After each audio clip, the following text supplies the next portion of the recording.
जन टीवी, जन जन की आवाज।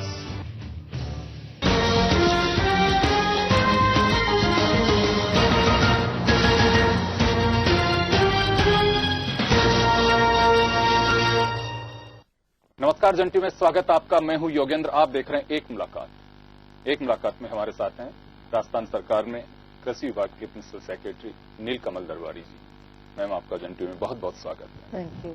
मैम, इतना बड़ा एक इवेंट कर रहे हैं आप, ग्लोबल राजस्थान एग्रीटेक मीट 2016, क्यों कर रहे हैं, क्या उद्देश्य है इसका? ग्लोबल राजस्थान एग्रीटेक मीट जो है हमारे किसान भाइयों को, बहनों को केंद्र बिंदु पे रखकर इसकी हमने परिकल्पना की। माननीय मुख्यमंत्री महोदया ने इसमें हम लोगों को बहुत प्रोत्साहित किया, प्रेरणा दी कि इस प्रकार का एक कार्यक्रम आयोजित किया जाए।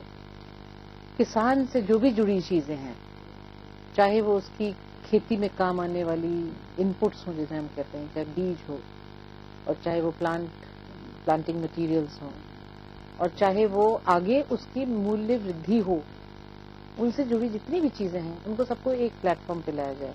उच्च तकनीक से जुड़े हुए इम्प्लीमेंट्स हो, जैसे मैकेनाइजेशन हम बोलते हैं, वो हो, ठीक है, और फिर मंडी से रिलेटेड कोई बात हो, तो जितनी भी चीजें किसान की आय में वृद्धि में सहायक सिद्ध हो सकती हैं, उनको सबको एक हम प्लेटफॉर्म पे लेकर के आए।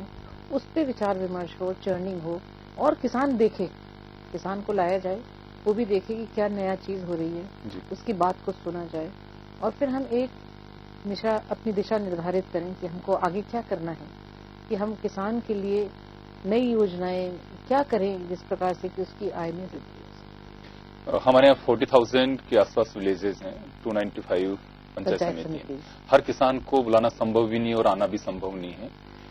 यहाँ जो पार्टिसिपेंट करने फार्मर आएगा, क्या उसे वॉलेंटियर की तरह तैयार करेंगे ताकि वो दूसरे लोगों को बता सके? जी हाँ, हमने ये व्यवस्था की है कि 295 जो पंचायत समिति हैं, हम हर रोज एक बस वहां से रवाना कराएंगे, और जो अपने उस क्षेत्र के जो गांव हैं, कम से कम एक व्यक्ति हर गांव से आए। तो राजस्थान भर में जैसे 40,000 के करीब गांव हैं, तो हमारा प्रयास यही है कि एक व्यक्ति, चाहे वो महिला हो या चाहे पुरुष हो, चाहे वो पशुपालक हो, चाहे वो साधारण खेती करता हो, चाहे बागवानी करता हो, कम से कम एक व्यक्ति हर गांव से आए इस कार्यक्रम में और वो जुड़े। तो हर रोज एक हमारी बस हर पंचायत समिति से चलेगी। तो इस प्रकार से 295, 300 मान लीजिए, तो 900 बसें हमारी आएंगी 3 दिन तक। जी हाँ। और फिर जो आएंगे लोग, ये वापस लौट के जाएंगे, तो कुछ किसी न किसी प्रकार की उनकी ज्ञान में, उनकी अवेयरनेस में थोड़ी वृद्धि होगी। फिर वो अपने साथ में जो लोग जुड़े हुए हैं, परिवार के, कुटुंब के, गांव के लोग, उनके साथ में जुड़ करके उन नई बातों को शेयर करेंगे, और हम सोचते हैं कि इसका एक बहुत दूर तक एक मैसेज जाए। जी, बात करें हम आकर्षण की, तो क्या खास रहेगा इसमें? आकर्षण के हमने 3-4 बिंदु इसमें तैयार किए हैं। एक तो सबसे बड़ी चीज है, वो ये है कि जो एग्जीबिशन है हमारी, यानी कि जो प्रदर्शनी है, वो बहुत अच्छी हमने डिजाइन की है। उसमें सारे इनपुट्स जो हैं वो होते हैं, और जो एग्रीकल्चरल इम्प्लीमेंट्स हैं, औजार हैं, मशीनें हैं, वो भी वहाँ पे दिखाई जाएंगी। नई प्रकार की चीजें आएंगी, सिर्फ ट्रैक्टर ही नहीं, और भी जो चीजें काम में आती हैं खेती के संबंध में, टिलर है, रोटावेटर है, इस प्रकार से जो और अग्रिम रिसर्च करके लोगों ने जो इम्प्लीमेंट्स बनाए हैं वो दिखाए जाएंगे। तो वो तो हो गया एग्जीबिशन का एक पार्ट। दूसरा पार्ट ये है कि हमने एक तो कॉन्फ्रेंस आयोजित किया है, सेमिनार आयोजित किया है, जिसमें कि शिक्षाविद वगैरह आएंगे, पर किसानों के लिए खास तौर पे हमने जाजम बैठकों का भी एक चौपाल टाइप के हमने, और उसको हमने बड़े सिस्टमैटिक तरीके से प्लान किया है कि वहाँ पे 3 या 4 स्थान पे जाजम बैठक होगी।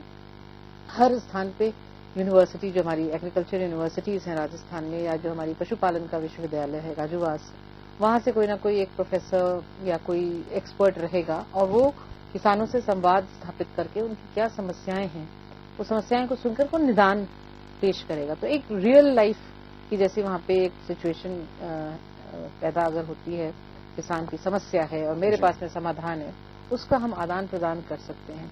नहीं है समाधान तो मैं जाकर के वापस उसमें रिसर्च करने का प्रयास करूं, तो मैं एक फीडबैक लेकर के भी जा रहा हूं, और किसान भाई अपनी समस्या का समाधान लेके जा रहे हैं। तो इस प्रकार से हमने ये एक तो इसमें ऐड किया है। और तीसरी चीज हमने जो ऐड की है वो है कि एक स्मार्ट फार्म का हम वहाँ पे पेविलियन बना रहे हैं, वो स्मार्ट फार्म ये दिखाएगा कि एक उन्नत कृषक अपने खेत में क्या क्या कर सकता है। जो नवाचार जिन लोगों जब ने नवाचार जिसे कहते हैं, जी। नवाचार है, और उसमें किस किस प्रकार की सरकार की तरफ से सहायता उपलब्ध है स्कीम्स के तहत, योजनाओं के तहत, कहाँ सब्सिडी है, कहाँ पे कुछ मटेरियल हम दे देते हैं, कहाँ पे हम जैसे पौध दे देते हैं, कहाँ पे हम ज्ञान करते हैं, कहाँ पे हम अवेयरनेस बढ़ाते हैं। तो ये वो सब अपना चीजें एक्सपीरियंस शेयर करेगा। जी हाँ, एक्सपीरियंस तो लाइक प्रैक्टिकल हो गए तो उन लोगों के लिए वो सारा। एक्सपीरियंस शेयरिंग का भी एक अलग सेशन है। ये जो है ये स्मार्ट फार्म है, ये फार्म हम बना के दिखाएंगे वहाँ जी। पे। उसमें जैसे अगर ऑलिव है तो ऑलिव दिखा दिया हमने, ऑरेंज दिखा दिया, या किनुआ की फसल हम उगा रहे हैं तो वो दिखा देंगे हम। फिर सिंचाई के क्या नए साधन आए हैं, तो सिंचाई के वो नए साधन दिखा देंगे हम, जैसे ड्रिप है या स्प्रिंकलर है, सोलर है। सोलर का आजकल हम लोग प्रमोट कर रहे हैं। राजस्थान आपको पता होगा, अब है उसका, है ना, पूरे भारत में हमारा फर्स्ट रैंक है सोलर पंप्स के लिए। तो ये सब चीजें हम स्मार्ट फार्म के तहत दिखाएंगे। इसी प्रकार से एक हमने इसमें एनिमल्स को भी जोड़ा है, जो भी हमारा पशुधन है राजस्थान का, वो हमने जोड़ा है। बल्कि जो उन्नत नस्ल के हमारे अपने प्रांत की धरोहर है वो तो आएंगी ही आएंगी, बाहर से भी हम लोगों ने कुछ टाई अप किया है, बाहर से माने देश के अंदर से ही अन्य प्रांतों से, और वो अपनी उन्नत नस्ल के पशु ला करके दिखाएंगे। तो ये एक अच्छी व्यापक सी प्रदर्शनी होगी, जिसमें कि इम्प्लीमेंट से लेकर के, फार्म से लेकर के, बीज से लेकर के, इन सब चीजों की वहाँ पे।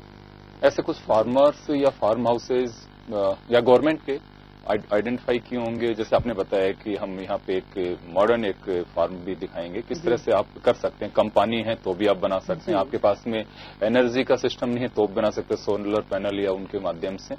ये कुछ ऐसे आइडेंटिफाई भी किए हैं राजस्थान में ऑलरेडी हों, जिन्हें भी आप यहाँ पे प्रमोट कर रहे हैं, दिखा रहे हो? जी हाँ, हमने